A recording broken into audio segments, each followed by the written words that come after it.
नमस्कार दोस्तों, आप सबका स्वागत है।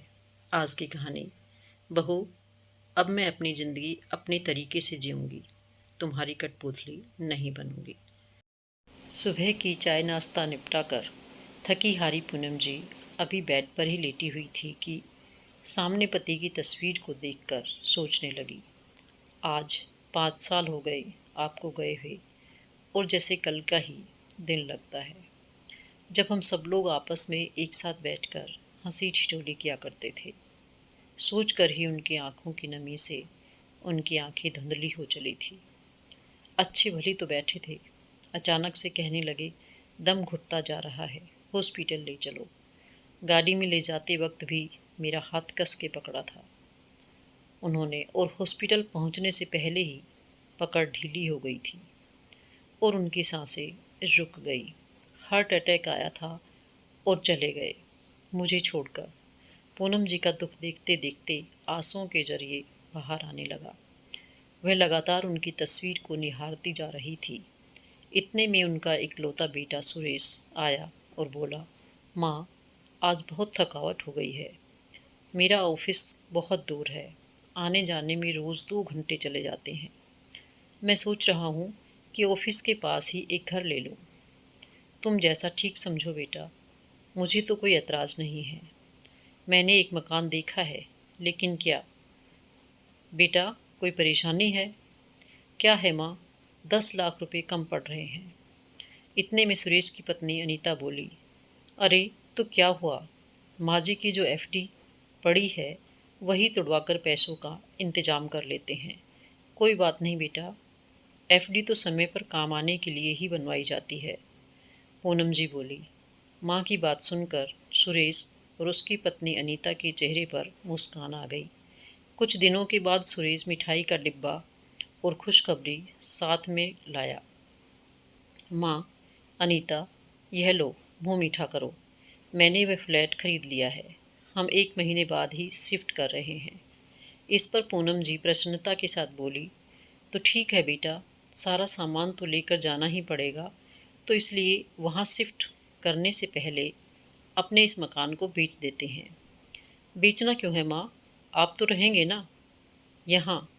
यह सुनकर पूनम जी को तेज झटका लगा। मैं यहाँ अकेली? माँ, फ्लैट बहुत महंगे हैं, इसलिए मैंने केवल 2 बेडरूम वाला घर खरीदा है। एक बेडरूम हमारा होगा और दूसरा बेडरूम तो मेहमानों के आने जाने के लिए भी चाहिए। इसीलिए आपकी जगह तो वहाँ नहीं बन पाएगी, और फिर इतने बड़े खुले घर में आप यहाँ अकेले आराम से रहना, और आप वहाँ उस माहौल में जाकर करेंगे भी क्या? आपकी सारी जान पहचान तो यही है, और फिर हम हर हफ्ते आपसे मिलने तो आते ही रहेंगे, और आप भी वहाँ कभी कभी आती रहना। सुरेश की बातें सुनकर अनीता तो बहुत उत्साहित हुई, जबकि पूनम जी के पास तो जैसे शब्द ही खत्म हो गए थे। उन्होंने उसके बाद कुछ नहीं कहा, अपने आंसुओं को मन के किसी कोने में समेटा और फिर इसी मुस्कान के साथ सामान्य दिखने का नाटक करने लगी।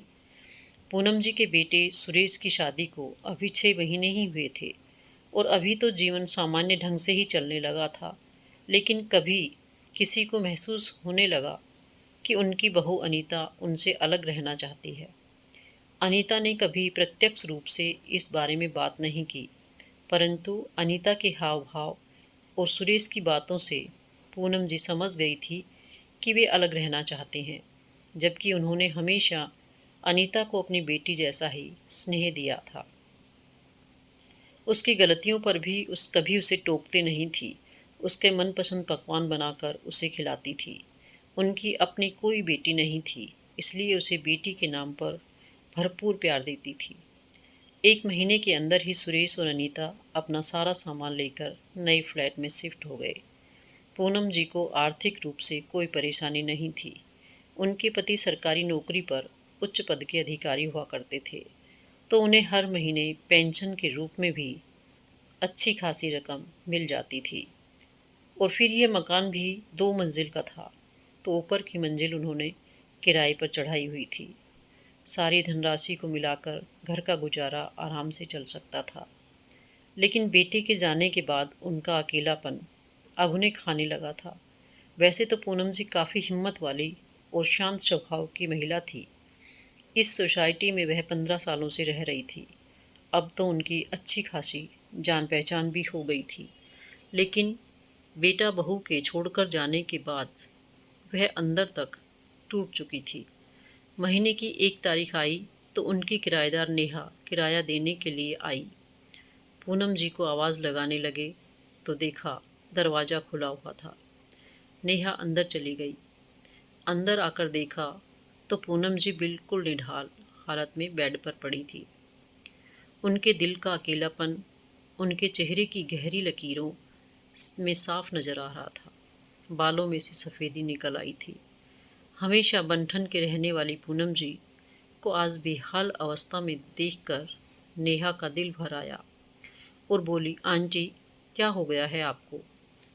इस पर पूनम जी बोली, बेटा बिल्कुल अकेली हो गई हूँ ना, इसलिए बनने संवरने का तो दिल ही नहीं करता। अब तो यह हालत हो गई है कि खाने बनाने का भी दिल नहीं करता और ना ही कुछ खाने का। अब तो लगता है जैसे बीमारियां शरीर को घेरने लगी हैं।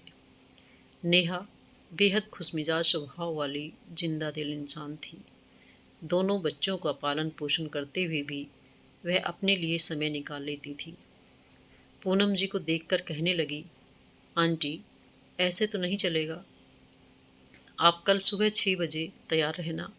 मैं रोज़ सुबह योगा क्लास में जाती हूँ। कल आपको भी स्कूटर पर बैठा ले जाऊंगी। और हाँ, कोई बहाना नहीं चलेगा। पूनम जी ने योगा क्लास के लिए हामी भर दी।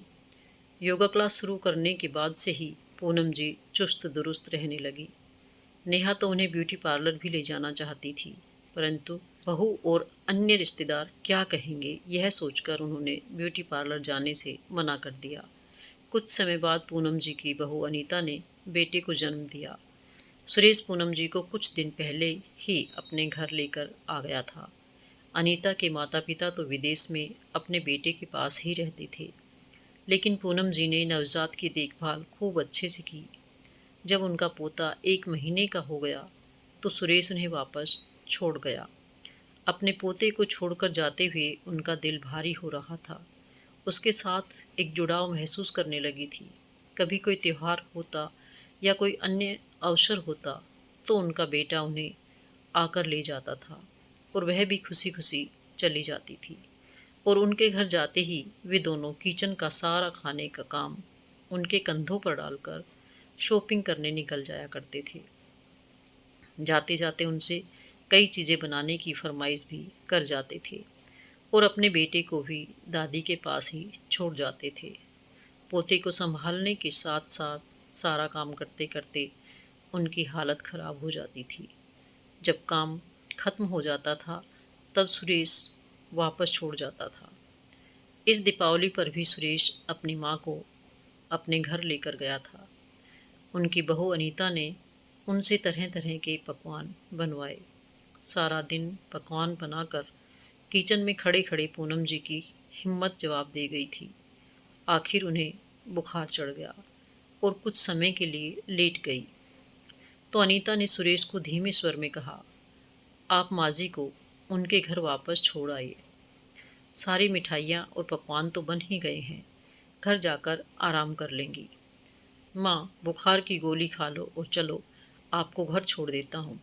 सुरेश के ये शब्द कानों में पड़ते ही पूनम जी का मन पत्थर का हो गया। सोचने लगी कि अपने ही कोख से जन्मा मेरा इकलौता बेटा दिवाली की शाम को मुझे घर में अकेले छोड़ने के लिए कह रहा है, और वह भी तब मेरी यह हालत है। उन्हें सारे रिश्ते मोह माया से लगने लगे थे और सोचने लगा कि कब तक मैं बहू के हाथों मूर्ख बनती रहूँगी। अगर उन्हें मेरी ज़रूरत नहीं है तो फिर मुझे बुलाते ही क्यों है। घर पहुँची तो नेहा बाहर निकल आई और देखकर हैरान रह गई। यह क्या आंटी, आप तो अपने बेटे के घर दिवाली मनाने गई थी, फिर आप यहाँ कैसे? और आपके बेटा बहू कहाँ हैं? पूनम जी केवल इतना ही कह पाई, अपने घर। कहते हुए उनकी नज़रों में उदासी के भाव को नेहा ने भांप लिया था। उसके बाद उसने कुछ नहीं पूछा और उनके पास दिवाली की तैयारियां करवाने आ गई। उनका घर और उनकी बालकोनी भी रोशन कर दी। फिर कहने लगी, आइए आंटी, एक साथ लक्ष्मी पूजन करते हैं। लक्ष्मी पूजन के बाद नेहा थाली में खाना ले आई और ज़बरदस्ती उन्हें खिला दिया। इतना अपनापन और मनोहार देखकर पूनम जी की आंखें आंसुओं से भर गई। यही प्यार और अपनापन तो वह अपने बेटे और बहू से चाहती थी। बेटे बहू के घर की कड़वी यादें पूनम जी के मन में काफ़ी दिनों तक बनी रही। कई दिन बीत गए, लेकिन ना तो सुरेश ने फ़ोन करने की ज़रूरत महसूस की और ना ही बहू ने हाल चाल जानने की कोशिश की। शनिवार को पूनम जी ने अपने बेटे को फ़ोन किया और उनसे मिलने की इच्छा जताई तो सुरेश ने कहा, माँ आज मैं बिज़ी हूँ, हम लोग कल आ जाएंगे। अगले दिन रविवार को पूनम जी सुबह की पहली किरण के साथ ही उठ गई और जल्दी उठकर अपने बच्चों के लिए खाना बनाने में जुट गई। अपने बेटे, बहू और पोते से मिलने का उत्साह इतना था कि चुस्ती से सारा काम करने लगी और 2 ही घंटे में सब पकवान बनाकर रख दिए। लेकिन सुबह से शाम हो गई, पूनम जी उनके इंतज़ार में ही बैठी रही, लेकिन वे नहीं आए। सुबह मन ही मन सोचने लगी, बच्चों ने न आने का बहाना बना दिया था और आज भी वादा करके अभी तक नहीं आए। उनकी उदासी अब चरम सीमा पर थी। फिर एक उम्मीद के साथ उन्होंने एक नज़र फ़ोन पर डाली, यह सोचकर कि शायद बच्चों ने कोई फ़ोन किया हो और वह ना उठा पाई हो। एक भी फ़ोन नहीं आया। इतना भी समय नहीं है उनके पास कि अपनी माँ को ही याद कर ले। इस ख्याल से ही उनकी आंखें भर आई। कितनी अकेली हूँ मैं, क्यों भगवान ने मुझे इतना अकेला कर दिया। कहते हुए वह फूट फूट कर रो पड़ी। कुछ दिनों से उखड़ी उखड़ी सी रहने लगी थी। नेहा उनकी उदासी का कारण अच्छी तरह से जानती थी। एक दिन योगा क्लास में जाते हुए नेहा ने पूनम जी से कहा, आंटी हमेशा एक जैसे जीवन जीने से बोरियत होने लगती है। क्या आपको नहीं लगता कि आपको जीवन में कुछ नया करना चाहिए, कुछ ऐसा करना चाहिए जो आपको सच्ची खुशी दे। क्या मतलब है तुम्हारा नेहा? आंटी आप हम लोगों के साथ किटी क्यों नहीं ज्वाइन करती? हर महीने 2 बार सोसाइटी की सभी लेडीज़ की किटी पार्टी होती है। उसमें हम जमकर मस्ती धमाल करते हैं और गपशप मारते हैं। आज शाम के लिए भी किटी पार्टी प्लान की है। अरे नहीं बेटा, अब कुछ ऐसा करूँगी तो लोग कहेंगे बूढ़ी घोड़ी लाल लगाम। ऐसा कहते हुए पूनम जी ने नेहा की बात को टाल दिया। घर लौटी तो सोचती है, नेहा ने जो कहा उसमें गलत तो कुछ भी नहीं है। सोचते सोचते आईने के सामने बैठ गई और स्वयं को आईने में देखकर सोचने लगी, ये कैसी हालत बना ली है मैंने। मैं तो ऐसी कभी नहीं थी। अचानक उनके मन में कुछ ख्याल आया और चेहरे पर एक मुस्कान आ गई। अपना पर्स उठाया और बाहर चल दी। करीब 2 घंटे बाद आत्मविश्वास भरी मुस्कान लिए घर लौटी और नेहा को फ़ोन करके किटी ज्वाइन करने की इच्छा व्यक्त की।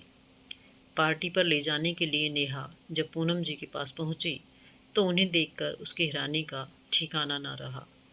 पूनम जी ने अपने बालों में हेयर कलर करवाया हुआ था और हमेशा हल्के रंग की कॉटन की साड़ी में रहने वाली पूनम जी आज बढ़िया सी सिल्क की साड़ी पहने हुई थी। गजब की सुंदर दिख रही थी। आज पूनम जी उन्हें देखते ही, आंटी आप तो कमाल लग रही हो। यह हुई ना बात, नेहा के साथ पूनम जी ने भी किटी ज्वाइन कर ली। जो सोसाइटी की सभी लेडीज़ के साथ पूनम जी की पहली भी बोलचाल थी, लेकिन अपने लिए स्पेशल समय निकालकर सबके साथ मिलना जुलना पूनम जी को सुहाने लगा था। कुछ समय में पूनम जी किटी पार्टी की रौनक बन गई। इसके साथ ही वे अपना भी पूरा ध्यान रखने लगी थी। अब देखो सजने लगी थी। उन्होंने ज़िंदगी को सही मायने से जीना शुरू कर दिया था। न्यू ईयर का सेलिब्रेशन था। सुरेश और अनीता आपस में बातें कर रहे थे। अनीता अपने पति से कहने लगी, सुनिए तो, आपने न्यू ईयर के लिए घर पर पार्टी तो रख ली है।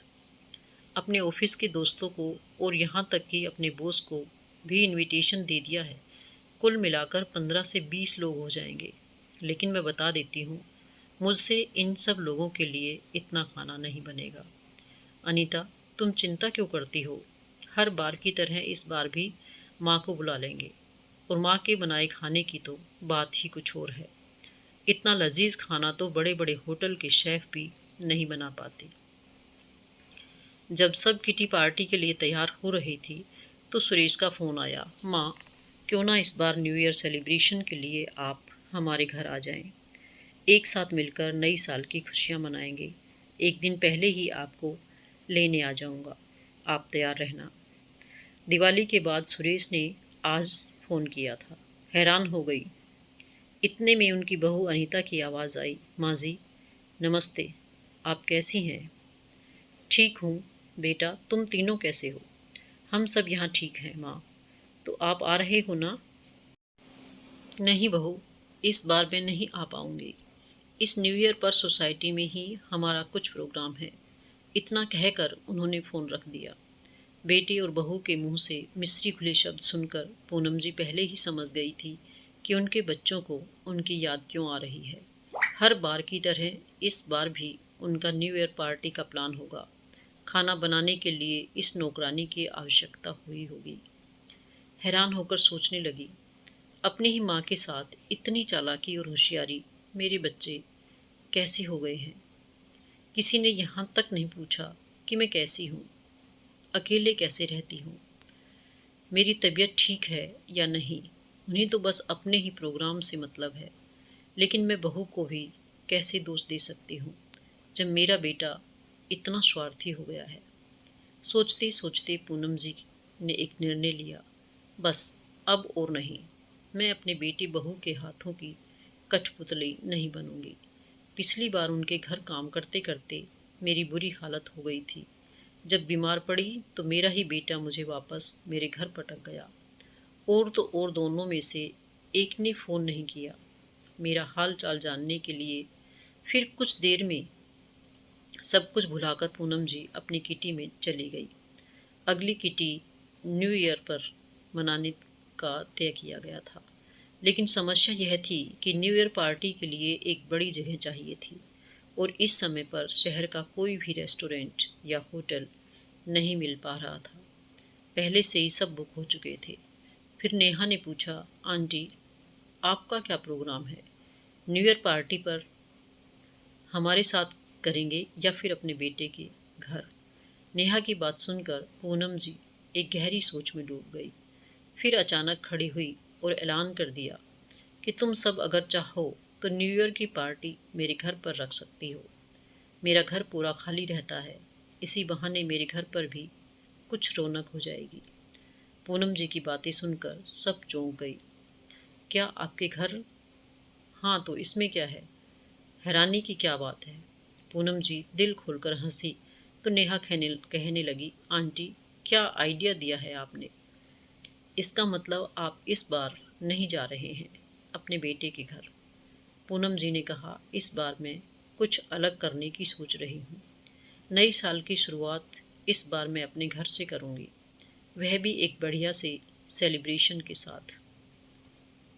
हम डिनर ऑर्डर करके मंगा लेंगे। तुम सब लोग सपरिवार मेरे घर आना। गेम, डिनर और म्यूजिक, बस और क्या चाहिए। और वैसे भी हम सब एक साथ रहेंगे तो मज़ा तो आएगा ही ना। पूनम जी की बातें सुनकर नेहा ने उन्हें गले से लगा लिया। क्या बात है आंटी, आपने तो सारी समस्या ही खत्म कर दी। इतने में कीटी की दूसरी मेंबर सुनीता कहने लगी कि आप किस चीज़ की लोड मत लेना, डिनर मंगाने की जिम्मेदारी हमारी। इस पर पूनम जी ने कहा, अरे न्यू ईयर ही क्यों, तुम लोगों को जब भी कोई पार्टी रखनी हो मेरे घर कर लिया करो। तुम लोगों के साथ मुझे भी अच्छा लगेगा, और फिर इतना बड़ा घर खाली पड़ा है, इससे अच्छा उपयोग तो हो ही नहीं सकता। मेरे घर का किटी पार्टी की सारी मेंबर्स जोश में आ गई और फिर पूरे उत्साह के साथ प्लान बनाने लगी। उधर सुरेश और अनीता माँ के मना कर देने पर परेशान हो गए। खाना पकाने के लिए माँ को बुलाने का सोचा तो न्यू ईयर के दिन के लिए कोई कुक भी नहीं मिल पा रहा था। इस समय कोई हल नहीं था। दोनों अगले दिन सुबह उनके घर पहुंच गए। घर के बाहर पहुंचकर देखा तो घर पर ताला लगा था। थोड़ी देर इंतज़ार करने के बाद माँ और नेहा एक साथ घर पहुंच गए। अपनी सासू माँ को ट्रैक सूट में देखकर अनीता तो उन्हें देखती ही रह गई। तो सुरेश ने भी पूछा, माँ आज सुबह सुबह कहाँ गई थी? बेटा मैं रोज़ सुबह ही योगा क्लास में जाती हूँ, अपने आप को थोड़ा फिट भी रख लेती हूँ और दिल भी बहल जाता है। कहते हुए पूनम जी ने घर का ताला खोला और उन्हें अंदर ले आई। घर में घुसते ही सुरेश कहने लगा, माँ अब कोई बहाना नहीं चलेगा, आप इस न्यू ईयर हमारे साथ ही रहेंगे। आप अपने 2 दिन के कपड़े पैक कर लो। नहीं बेटा, मैंने तो तुम्हें बताया था ना कि इस न्यू ईयर पर मेरा प्रोग्राम पहले ही बन चुका है।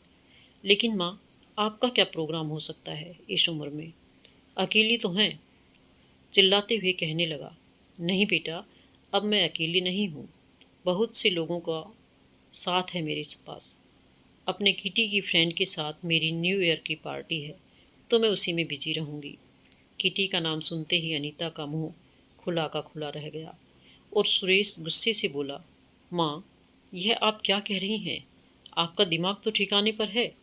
इस उम्र में किटी पार्टी कर रही हैं? आप कम से कम उम्र का तो लिहाज किया होता। अरे बेटा उम्र के बारे में तो मैं सोचना ही भूल गई, किसी समय फुर्सत मिलेगी तो सोचूंगी इस बारे में, लेकिन अभी नहीं। अभी तो मैं केवल इतना जानती हूँ कि मेरी भी जिंदगी है जिसे मैंने अभी अभी जीना शुरू किया है और मैं इसे किसी के घर की नौकरानी बनकर तो व्यर्थ नहीं गंवा सकती ना। इतना सुनते ही सुरेश और अनीता के चेहरे का रंग उड़ गया।